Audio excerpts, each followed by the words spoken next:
जय हिंद बच्चों, स्वागत है आप सबका विवेकानंद स्टडी पॉइंट चैनल पे। आइए, आज का हमारा टॉपिक है पद परिचय। आप लोग देख पा रहे हैं पद परिचय। जिस प्रकार से हम लोग अपना परिचय देते हैं, अपना परिचय देते समय हम लोग अपने माता पिता का नाम, अपना पता आदि बताते हैं, वैसे ही पद का परिचय देना होता है। पद का परिचय देते समय हम लोग पद की स्थिति के अनुसार संज्ञा, सर्वनाम, काल, कारक, लिंग, वचन आदि के बारे में इस तरह से उसका परिचय देते हैं। तो आइए देखते हैं, पद का परिचय देना ही पद परिचय कहलाता है। तो पद और शब्द दोनों में भिन्नता है। शब्द जब स्वतंत्र रूप से लिखे होते हैं उनको शब्द कहा जाता है। पद वे होते हैं जब उनको वाक्य में रखा जाता है तो वे पद बन जाते हैं। सार्थक शब्द को वाक्य में रखा हुआ जब होता है तो उसको हम लोग पद बोलते हैं। तो आइए देखते हैं पद परिचय से संबंधित। जैसे राम, राम शब्द यहाँ पे क्या है? शब्द ही है। राम क्या है? शब्द है, क्योंकि ये स्वतंत्र रूप से लिखा हुआ है तो ये शब्द है। तो आगे इसको वाक्य में लिख दिया गया, राम ने फल खाया। राम ने फल खाया, यहाँ पे आप लोग देख पा रहे हैं। अब ये पद हो गया क्योंकि ये वाक्यों में लिख दिया गया, राम ने फल खाया, इसलिए ये वाक्य में हो गया। तब इन्हीं पदों का परिचय देना ही पद परिचय कहलाता है। जैसे मान लीजिए राम, राम इसमें शब्द है, पद है, उसी का परिचय दीजिए, कोई पद परिचय। जैसे राम क्या है, अब इसी का आपको पद परिचय देना है। राम क्या है? संज्ञा है। संज्ञा में कौन सी संज्ञा है? व्यक्तिवाचक संज्ञा है। कौन सी संज्ञा है बच्चों? व्यक्तिवाचक संज्ञा है। उसके बाद लिंग कौन सा है? पुल्लिंग है, पुल्लिंग हो गया। उसके बाद फिर आपका इसको देखेंगे, वचन कौन सा है? राम, एक वचन है। फिर उसके बाद फिर देखेंगे कारक कौन सा है, तो आप लोग देख पा रहे हैं कर्ता कारक है। कौन सा कारक है बच्चों? कर्ता कारक है। और संबंध क्या है इसका? खाया नामक क्रिया से संबंध है। तो इस प्रकार से यही इसका जो है आपका पद परिचय हो गया। संज्ञा का पद परिचय अब हम लोग देखेंगे। पद परिचय में संज्ञा का पद परिचय, सर्वनाम का पद परिचय, विशेषण का पद परिचय, क्रिया विशेषण का पद परिचय, इस प्रकार से जितने भी पद होते हैं उनका पद परिचय। और उन पद परिचय उनका देते समय कौन कौन से ऐसे पदों का परिचय देना होता है, तो आप लोग देख पा रहे हैं। संज्ञा में किसका किसका परिचय देना होता है? भेद का, लिंग, वचन, कारक, संबंध। सर्वनाम में भेद, लिंग, वचन, कारक, संबंध दोनों में सेम दिखाई पड़ रहा है। संज्ञा में आप पद परिचय देंगे भेद, लिंग, वचन, कारक, संबंध। सर्वनाम में भेद, लिंग, वचन, कारक, संबंध। विशेषण का पद परिचय भेद, लिंग, वचन, विशेष और अवस्था। इस प्रकार से इसमें एक दो चीजें और आप लोगों को अतिरिक्त में देना होता है, जैसे विशेष और अवस्था और बताना होता है। फिर से एक बात देखेंगे, संज्ञा का पद परिचय देते समय भेद बताएंगे। भेद में आप लोग समझ रहे होंगे किस प्रकार का भेद, जैसे व्यक्तिवाचक संज्ञा, जातिवाचक संज्ञा, भाववाचक संज्ञा, समुदायवाचक संज्ञा, धातुवाचक संज्ञा। इस प्रकार से किस भेद के अंतर्गत है उसको आप लोग बता सकते हैं।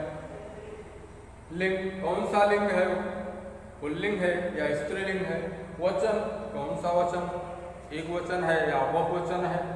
कारक, कौन सा कारक है? कर्ता है, कर्म है, करण है, संप्रदान है, अपादान है, संबंध है, अधिकरण है, संबोधन है। क्या है? संबंध, यानी क्रिया से उसका जो संबंध है वो उसी को संबंध बोला जाता है। सर्वनाम का पद परिचय देते समय सेम टू सेम वही स्थिति।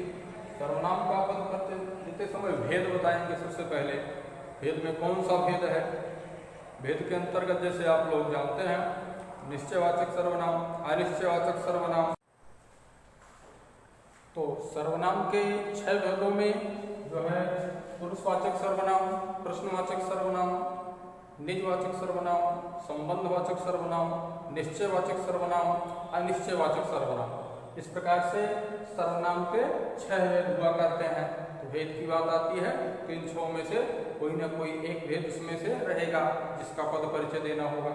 लिंग पुल्लिंग है या स्त्रीलिंग, वचन में कौन सा वचन है, एक वचन है या बहुवचन है, कारक में कौन सा कारक है, कर्ता, कर्म, करण, संप्रदान, अपादान, संबंध, अधिकरण, संबोधन। इसके बाद संबंध यानी कि क्रिया का उससे कर्ता से संबंध, ये लिखा जाता है।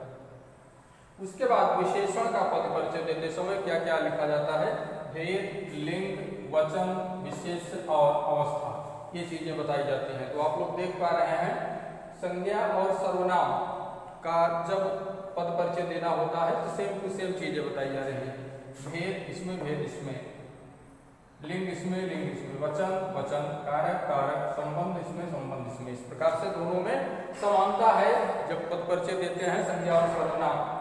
और विशेषण में भी भेद, लिंग, वचन और विशेष और अवस्था, इसमें से 2 चीजें अलग से जोड़ी जाती हैं।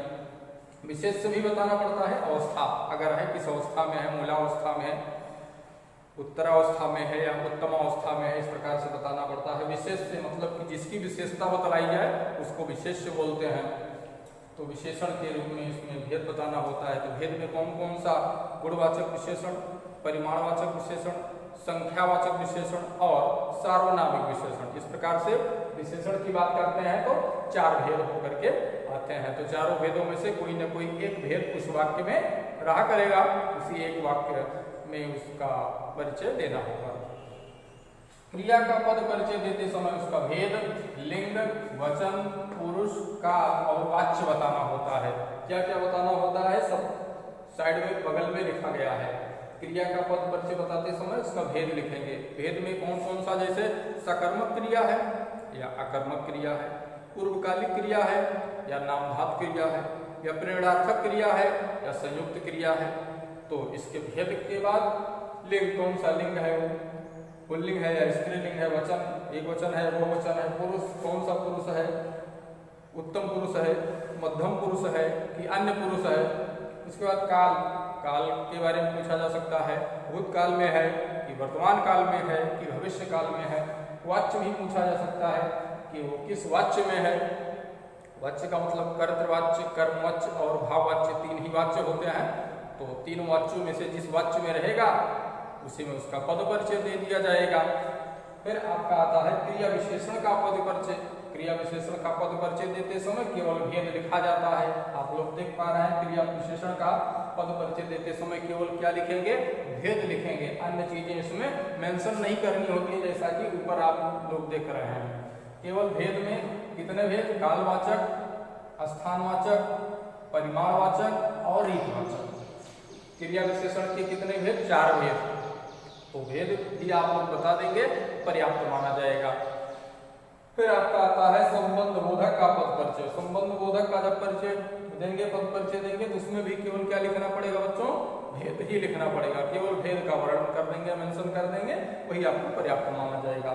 और उसमें जैसे और सब पूछा गया है, लिंग, वचन, काल, कारक, ऐसा कुछ भी इसमें नहीं है। समुच्चय बोधक का पद परिचय, इसमें भी भेद और योजित शब्द लिख दिया जाता है। जैसे समुच्चय बोधक में भेद लिखेंगे, कौन सा भेद है, समानाधिकरण समुच्चय बोधक है या व्यधिकरण समुच्चय बोधक है, या योजित शब्द कौन सा लगा है, योजित शब्द लगते हैं जैसे और, ये सब योजित शब्द हैं।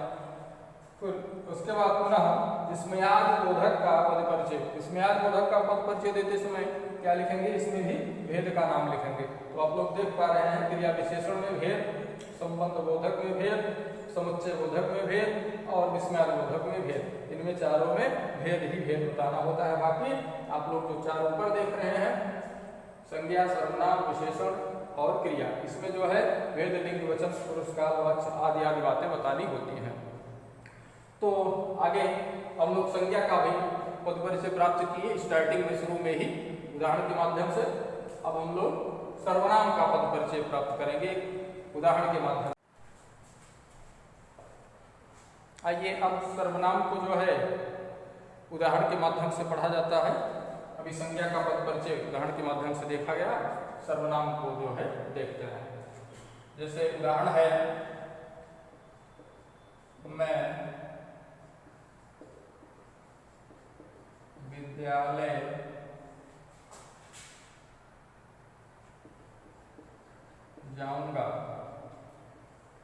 मैं विद्यालय जाऊंगा, इसमें कह दिया गया मैंने शब्द का पद परिचय दीजिए, मैं पद का पद परिचय दीजिए। अब इसके द्वारा हम लोग पद परिचय देंगे। मैं क्या है, सबसे पहले सर्वनाम। मैं क्या है, सर्वनाम है। सर्वनाम में कौन सा सर्वनाम है, पुरुषवाचक सर्वनाम। कौन, पुरुषवाचक सर्वनाम। उसके बाद पुरुषवाचक सर्वनाम के अंतर्गत आप लोग जानते हैं कौन कौन सा कैटेगराइज किया गया है, जैसे उत्तम पुरुष, मध्यम पुरुष, अन्य पुरुष। तो मैं किस में आता है, उत्तम पुरुष में। पुरुषवाचक सर्वनाम के बाद किस में आएगा, ये मैं पुरुष के अंतर्गत उत्तम पुरुष में आएगा, ठीक है ना। उसके बाद लिंग, सर्वनाम का पद परिचय देते समय देख रहे हैं ना, भेद हो गया इसका। सर्वनाम मैं जो है सर्वनाम हो गया, पुरुषवाचक सर्वनाम हो गया, उत्तम पुरुष हो गया। अब इसका लिंग बताना है। लिंग कौन सा है, पुल्लिंग। जैसे मैं विद्यालय जाऊंगा स्पष्ट है, तो पुल्लिंग ही है, तो आप लोग लिखेंगे पुल्लिंग। उसके बाद फिर क्या बताना होता है, वचन। वचन किस वचन में है, एक वचन में, एक बहुवचन में, एक वचन में है। उसके बाद फिर कारक, कौन सा कारक है, कर्ता कारक है। कौन सा कारक है, कर्ता कारक। संबंध क्या है, जाना क्रिया, जाना क्रिया से कर्ता का संबंध है। आगे लिख सकते हैं, जाना क्रिया का कर्ता से संबंध है। इस प्रकार से संबंध भी स्थापित हो गया। तो सर्वनाम का पद परिचय इसी प्रकार से होता है। मैं विद्यालय जाऊंगा, मैं क्या है, आपका सर्वनाम हो गया, वो भी सर्वनाम में पुरुषवाचक सर्वनाम हो गया, उत्तम पुरुष होता है। मैं, हम, हमारा, मुझे, ये क्या है, उत्तम पुरुष ही है। उसके बाद तू, तुम, तुम्हारा, ये क्या है, आपका मध्यम पुरुष है। वह, वह, उनको, ये सब क्या है, अन्य पुरुष है। तो इस प्रकार से उत्तम पुरुष के बाद पुल्लिंग है, एक वचन है, कर्ता कारक है, जाना क्रिया का कर्ता से संबंध है। फिर उसके बाद सर्वनाम का पद परिचय देने के बाद जो है विशेषण का पद परिचय देना होता है। विशेषण का पद परिचय देने के लिए चलिए आइए हम लोग देखते हैं एक एग्जाम्पल, पुनः उसी के माध्यम से समझा जाएगा। एक विशेषण का उदाहरण देखा जाए, जैसे काला कुत्ता मर गया। देख पा रहे हैं आप लोग, काला कुत्ता मर गया। इसमें कह दिया जाए काला, काला पद की या काला पद का पद परिचय दीजिए। तो इसमें सबसे पहले देख रहे हैं विशेषण का पद परिचय देते समय भेद बताना होता है। तो काला क्या है, विशेषण है। विशेषण में कौन सा विशेषण है, गुणवाचक विशेषण है। कौन सा विशेषण है बच्चों, काला विशेषण है, और भी विशेषण में गुणवाचक विशेषण है। और फिर गुणवाचक विशेषण के अंतर्गत कौन सा विशेषण, रंगबोधक, यानी कि रंग का पता चल रहा है, काला है, नीला है, पीला है, सफेद है, आज जो बताए उसको रंगबोधक कहते हैं। तो रंगबोधक हो गया ये विशेषण में गुणवाचक, उसके बाद रंगबोधक। उसके बाद फिर लिंग बताना होता है, कौन सा, काला है, काली तो है नहीं, तो काला है, तो काला इसका मतलब पुल्लिंग। क्या है बच्चों, पुल्लिंग। लिंग में पुल्लिंग हो गया। फिर उसके बाद वचन, कितना वचन है, एक वचन है, दो वचन, कितने कुत्ते हैं, एक ही कुत्ता तो है, तो क्या हो जाएगा, एक वचन। तो एक वचन हो गया बच्चों। फिर उसके बाद क्या पूछा है, विशेष से पूछा है। विशेष में किसकी विशेषता बताई गई है, कुत्ता। तो कुत्ता शब्द क्या हो गया, यहाँ पे विशेष से हो गया। फिर उसके बाद अवस्था, अवस्था काला, काला एक विशेषण है, काला, उससे काला, सबसे काला, तो जाहिर सी बात है मूल अवस्था में होना चाहिए, मूल अवस्था लिख दीजिए। इस प्रकार से आपका विशेषण भी क्लियर हो गया। विशेषण का पद परिचय देते समय काला कुत्ता मर गया उदाहरण हुआ, तो काला शब्द का पद परिचय देते हुए विशेषण हो गया। विशेषण में गुणवाचक विशेषण, रंगबोधक, पुल्लिंग है, एकवचन है, कुत्ता है और मूल अवस्था में है। उसके बाद फिर जो है हम क्रिया का पद परिचय देंगे। क्रिया का पद परिचय देने के लिए उदाहरण जैसे आप लोगों के सम्मुख लिखा जाने वाला है, आइए देखा जाए।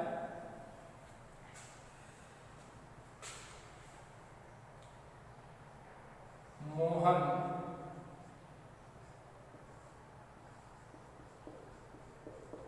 बाजार जाएगा। अब इसमें क्रिया कौन सी है? जाएगा। देख पा रहे हैं? तो जाएगा पद का पद परिचय देना है। तो सबसे पहले क्या करेंगे? देख पा रहे हैं भेद। क्या है? क्रिया का भेद। कौन सा है? अकर्मक क्रिया है। क्रिया में कौन सा? अकर्मक क्रिया। उसके बाद फिर जो है लिंग। लिंग में कौन सा लिंग है? पुल्लिंग है, स्त्रीलिंग। जाएगी होता तो स्त्रीलिंग हो जाता, जाएगा तो क्या हो जाएगा बच्चों? पुल्लिंग। स्पष्ट रूप से दिखलाई पड़ रहा है, मोहन है, पुल्लिंग नाम है, वैसे ही स्पष्ट हो जा रहा है, पुल्लिंग में है। फिर उसके बाद लिंग के बाद वचन बताना होता है, एक वचन में है या बहुवचन में। मोहन तो अकेला ही है, इसलिए एक वचन ही है।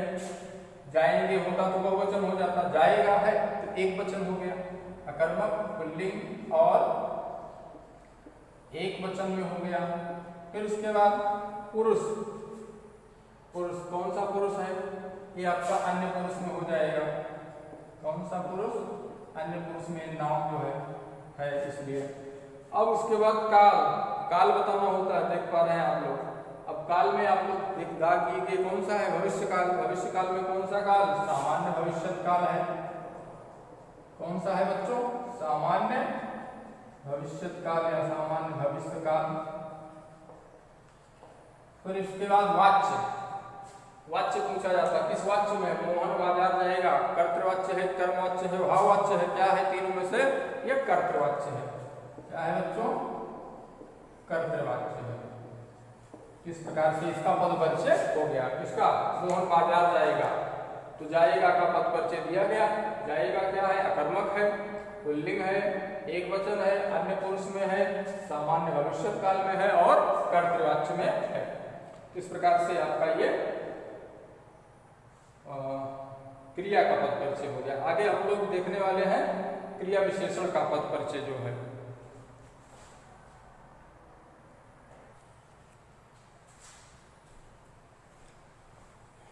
आइए शेष 4 जो पद बचे हुए हैं उसका भी पद परिचय प्राप्त कर लिया जाए।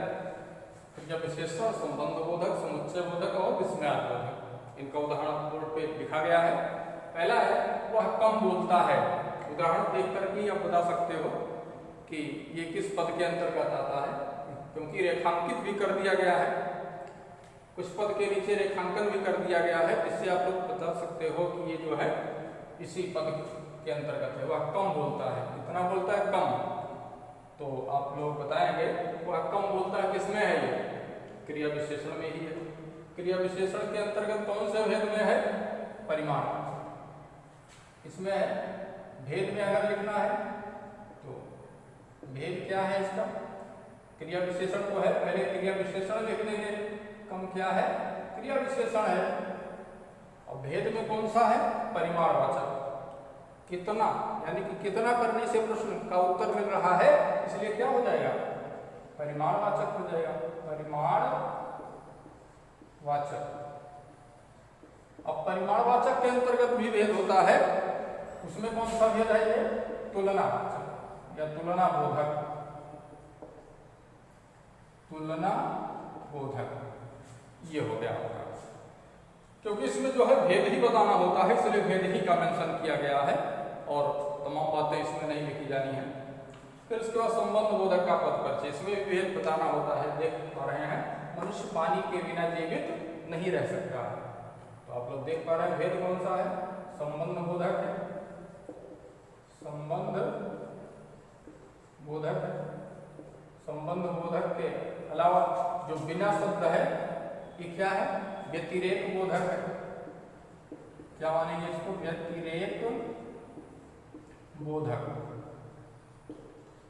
तो इस प्रकार से वह मनुष्य पानी के बिना जीवित नहीं रह सकता। बिना शब्द क्या है? संबंध बोधक। संबंध बोधक के अंतर्गत क्या है? व्यतिरेक बोधक है। फिर उसके बाद आता है समुच्चय बोधक। सूरज निकला और पक्षी बोलने लगे, इसमें जो है समुच्चय बोधक है, क्योंकि आप लोग देख पा रहे हैं संयुक्त वाक्य है और इसमें समानाधिकरण